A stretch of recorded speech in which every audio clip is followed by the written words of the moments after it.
are starting to take their financial matters into their own hands, whether we like it or not.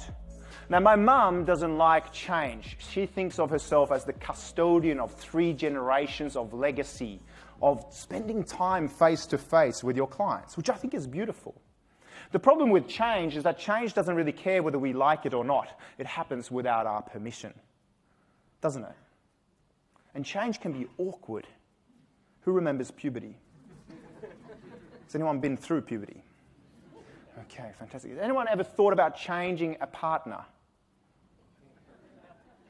And not necessarily like physically exchanging them for somebody else, because we've read about that in the news just recently.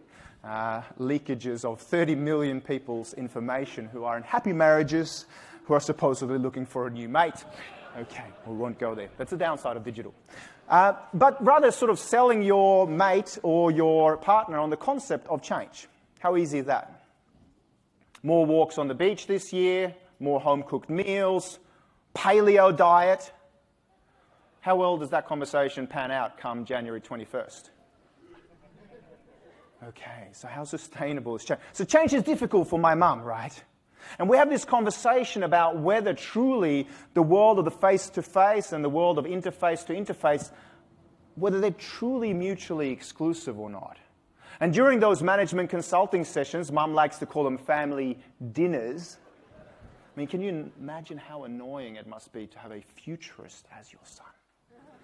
She goes, couldn't you have just stayed a long distance away in 333 Collins Street in Melbourne at Clayton Utes working in law, rather than going and poking around in the family business, telling us to digitize and to do this thing in the virtual reality that she cannot really grasp or feel, a world she doesn't understand, yet where she could amplify her brand.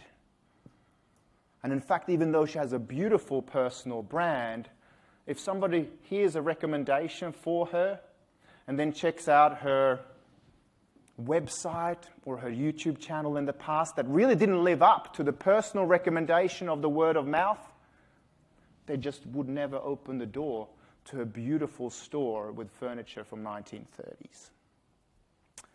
So this is her reality, and it's something that's happening to a lot of us today. 2/3 of the financial advisory clients in Australia today are 55 years or above. Yet the biggest generation in Australia is Generation Y.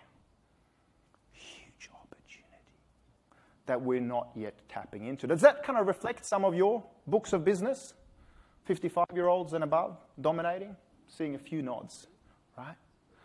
Now, Jack Welch, the famous CEO, former CEO of GE, after a conversation, and it must have been with my mum, said that when the rate of external change around you trumps the rate of internal change in your organization, you're in deep trouble.